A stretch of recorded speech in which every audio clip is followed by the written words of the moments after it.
Assalamualaikum warahmatullahi wabarakatuh. Selamat datang di channel Sistem Pakar Universitas Jana Badra.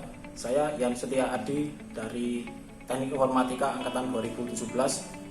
Pada video ini saya akan mencoba mereview singkat dua jurnal Sistem Pakar untuk memenuhi tugas kuliah materi Sistem Pakar. Oke, kita masuk ke jurnal pertama, jurnal berbahasa Indonesia ya. Ini judulnya implementasi case-based reasoning sebagai metode inferensi pada sistem pakar identifikasi penyakit tanaman jagung. Nah, ini sekilas tentang jurnalnya.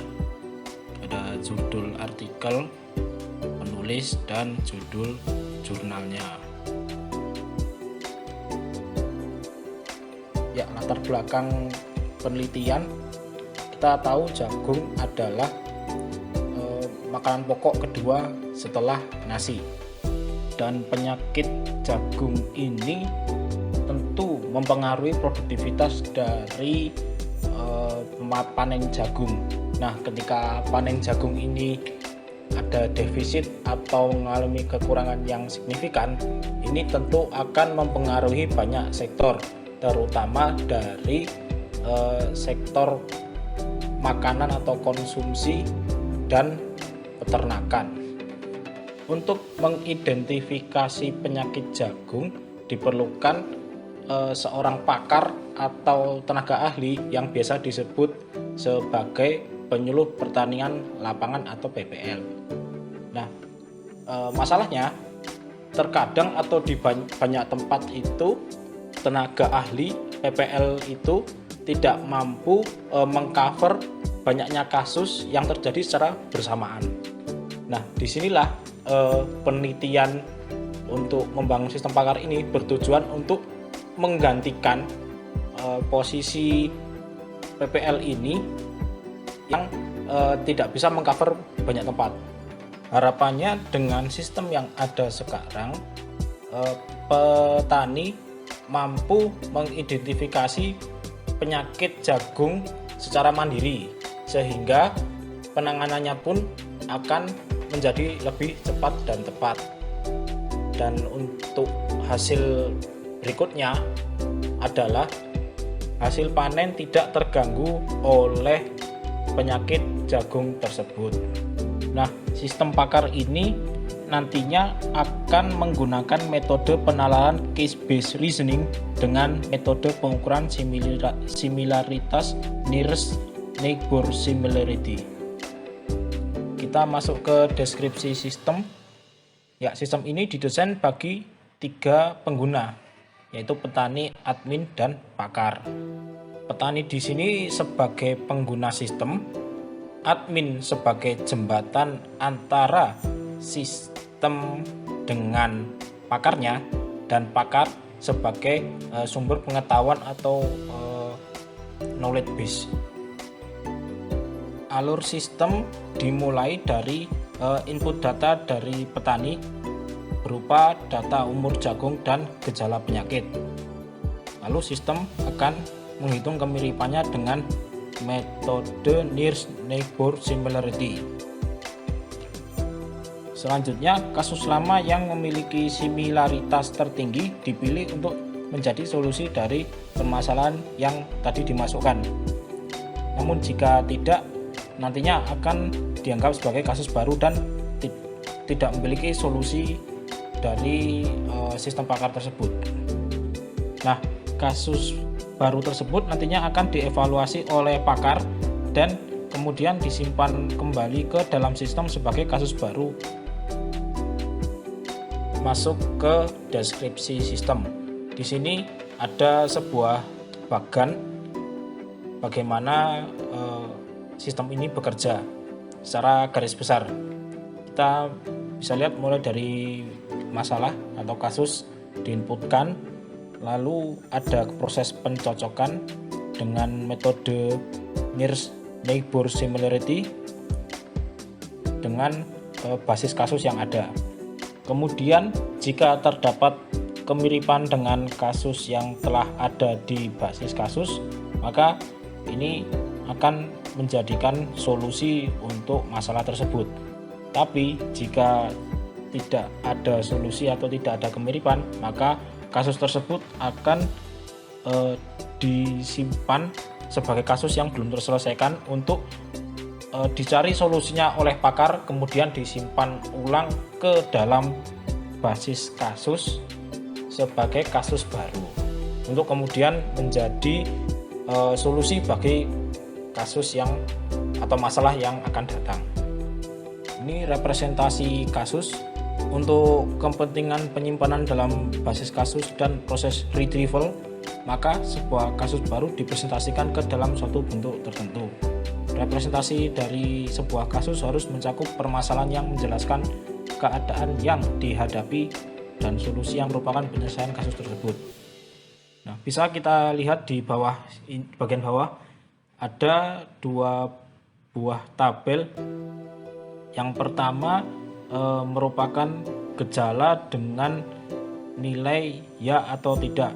Jadi gejala ini nanti dideteksi apakah ada atau tidak ada. Kemudian tabel yang di samping kanan itu bobot dari gejala tersebut.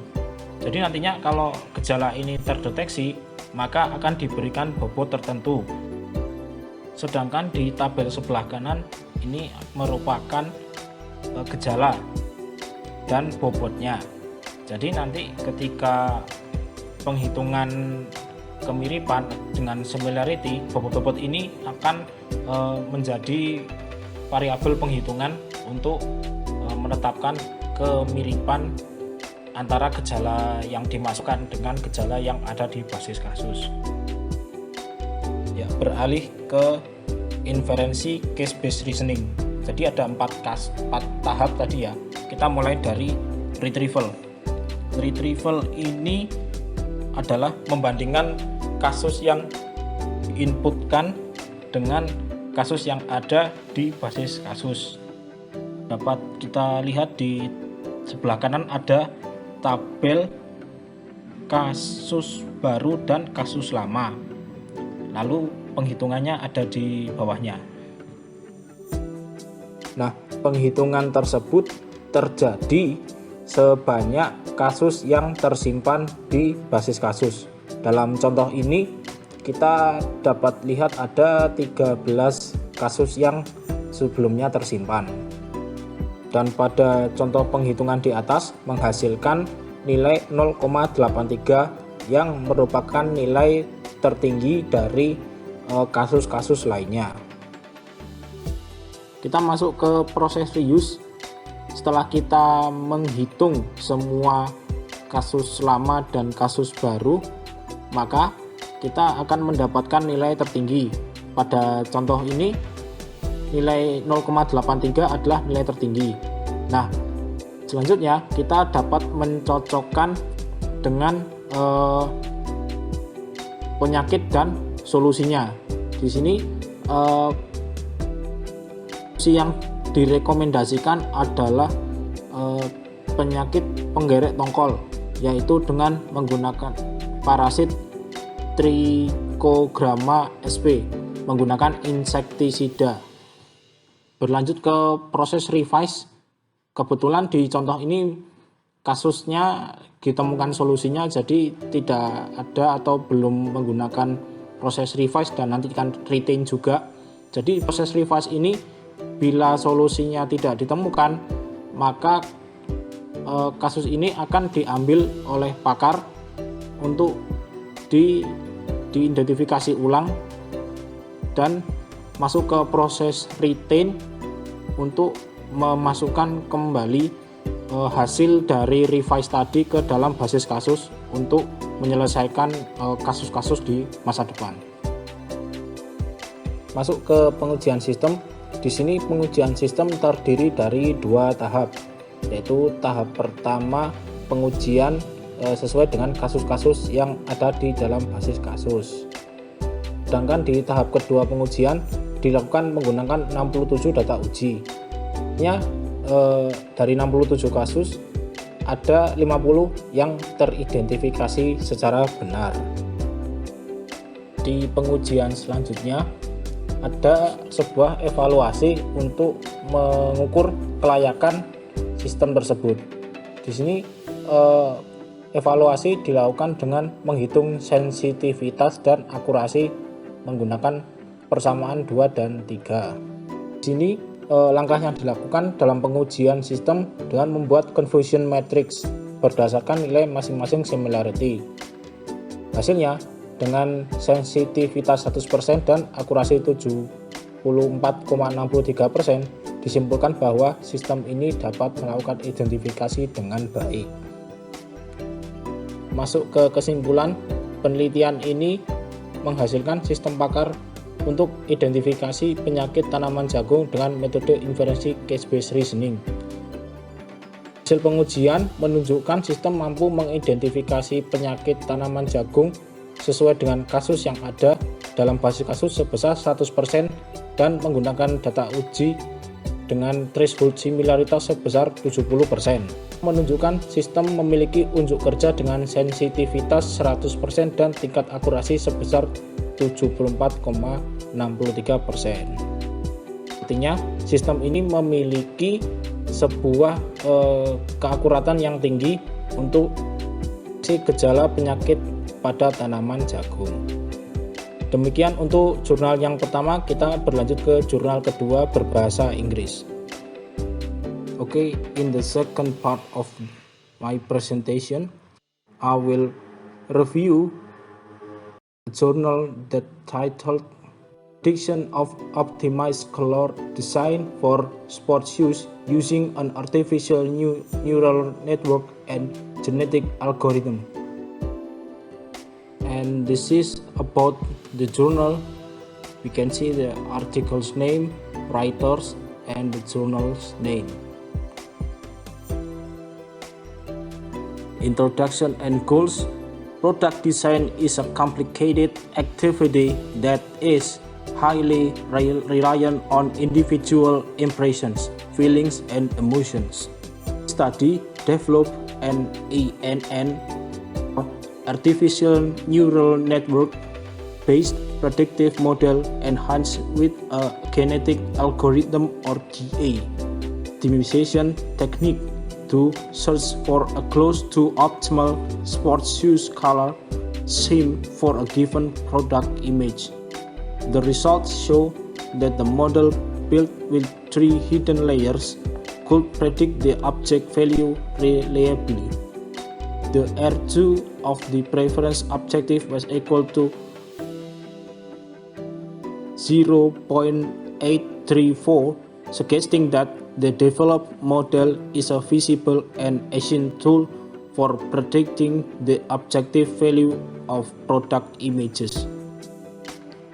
Entering the methodology parts, this research using a hybrid method called a GA-based ANN.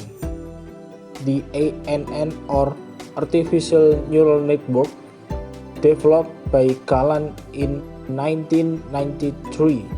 Main features of ANN are that it can mimic the self-learning and organization ability of the human brain. It is capable of handling incomplete data and can solve complex and ill-defined problems. The basic computational units of the neural network are referred to as nodes, and nodes are connected in 3 layers: the input, output, and the hidden layer. Pros of ANN is can perform prediction and generalization at high speeds. And beside of pros, there is a cons. And the cons of this method is low learning rate, difficulty determining the structure of hidden layers when devising a citable network structure, achieve the global optimal solution, initialize the network weights, or explaining the training results.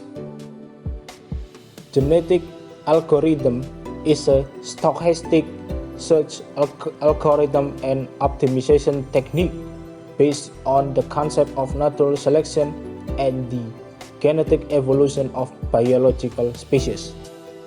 There are three basic operators in the GA: selection, crossover, and mutation. Briefly, the algorithm starts by generating a random population of chromosomes, which are the candidate solution to the given problem. Then it evaluates the fitness function of each chromosome, which determines its probability in the selection stage. Crossover operation is applied to a pair selection of chromosomes by combining them in order to generate a new, better, superior offspring. The pros of this algorithm is it is also cost-effective and less time-consuming than the other technique. The hybrid GA-based ANN technique was recently applied in the field of design. Xiao used a fuzzy ANN to establish the relationship between input form design parameters and adjectival image description.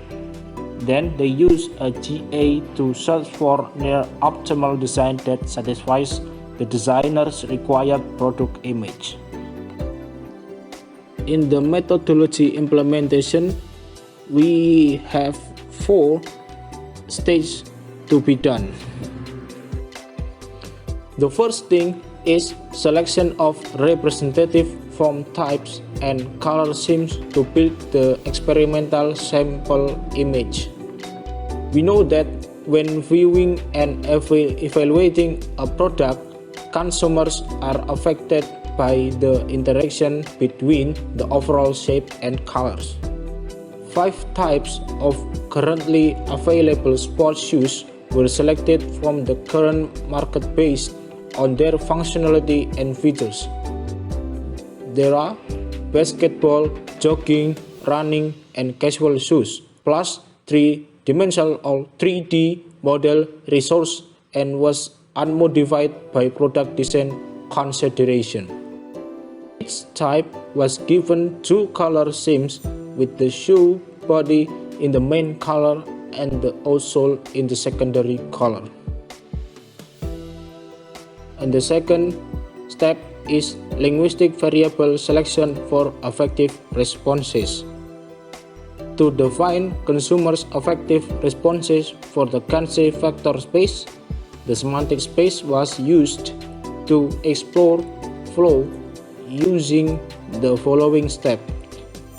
First, with only 20 pairs of adjective retained. Second, subsequently 15 graduate students and 4 product designers were recruited to examine the 10 representative 3D rendered images of sports shoes, looking at them in the random order. The third, a 7-stage semantic differential questionnaire was designed and completed by the students. Fourth, the collected data were summed and averaged, and the results were processed using vector analysis to determine the adjective most representative of the sports shoes color schemes. Finally, cluster analysis was employed to select 3 adjective pairs from the SD questionnaire data: elegant, artless, rare, common, and like-dislike. The next step is definition of experimental color index for sports shoes. Using the Practical Color Coordinate System or PCCS was developed by the Japan Color Research Institute in 1964, and it's based on psychological elements. The classification system is relatively similar to the expression as description of colors in everyday life. We can see in the right part of the slide are a few color scheme based on the PGCS systems. And the fourth step of the implementation is semantic meaning questionnaires to determine effective responses. 250 participants, which 125 men and women, are taking part of this questionnaire or survey. The questionnaire experiment used a cloud database and was conducted by having the participants view the rendered sports shoe sample images. Survey page based on perception of the product that randomly appear, giving rating as elegant, outless, rare command, and like or dislike by using a scale from -10 to 10. The evaluation data collected from the questionnaire were the input variable in the subsequent model construction, which is presented in the following section.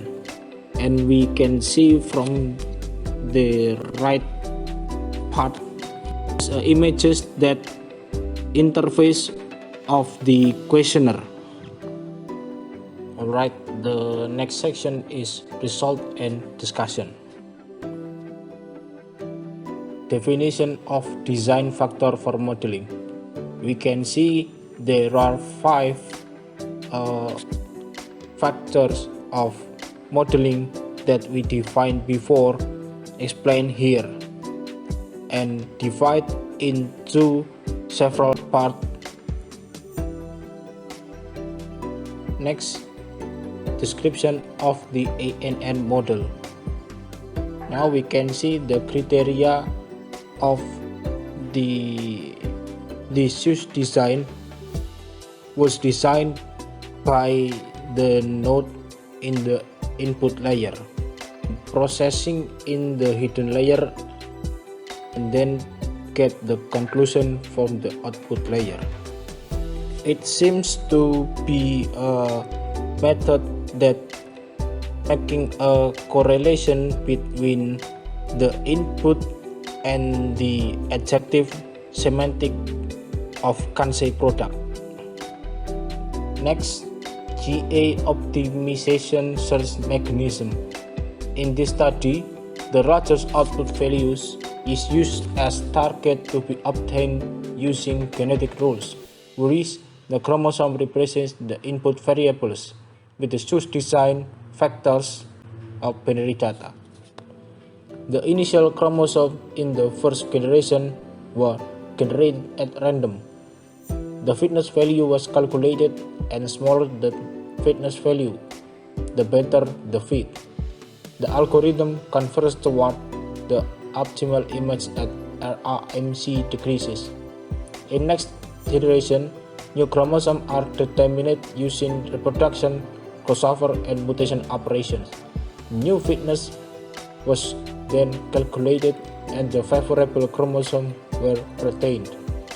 The calculation proceeds until the maximum number of generations, or the tolerance in the difference between the old and new chromosome, was reached, indicating the best chromosome. And this is the detailed GA structure parameters. The next is hybrid learning of ANN. In this first step of GA-based ANN learning, the questionnaire data underwent post-processing and were formatted as input and output datasets. The input nodes of the framework were encoded into chromosome in terms of real number and binary coding with respect to the nature. During this stage, the ANN initial weights were set using GA, and the minimum error was reached using a backpropagation algorithm. This temporary network design was not necessarily expected to produce unfavorable ANN model results because its primary purpose was to find the minimum error of the network with respect to the selected input variables. The next step was to determine the optimum number of ANN hidden nodes, with the lower and upper boundaries fixed at 1 and 15 respectively. During the next stage, the number of hidden layers was increased by 1 and the previous step were repeated. A new solution was obtained by the GAN and used it to determine the fitness value, and this fitness was compared with that of the previous model. These steps were repeated until the minimum error was reached. After the most relevant input and an optimal number of hidden nodes were fixed, the GA was used to initialize the weight of the network. At this stage, the GA selected initial weight factor for each individual in the population, which represented the ANN initial weights. The individual weights were then trained using the Lavenberg-Marquardt algorithm, previously selected input variables, and an optimal number of hidden nodes until convergence was obtained. The GA provided initial values for the ANN that were near the global minimum. Therefore, the final solution was expected to fall into a near a global minimum. Conclusion: the design factors of the sports shoes in this study were the input parameters of the ANN and GA was used to search for the optimal ANN structure. It was found that the GA-based ANN model outperformed the conventional ANN model. The results were indicated that the model built with 3 hidden layers, 28, 38, and 19, was best for predicting the object value reliability. In this paper, we have presented the hybrid GA-ANN predictive model for searching close to optimal sports shoe color combination for a given product. The ANN was used to determine consumer perception for 360 experimental samples according to the concept of Kensei engineering. I think that's all for the presentation. Thank you for watching and see you in next time.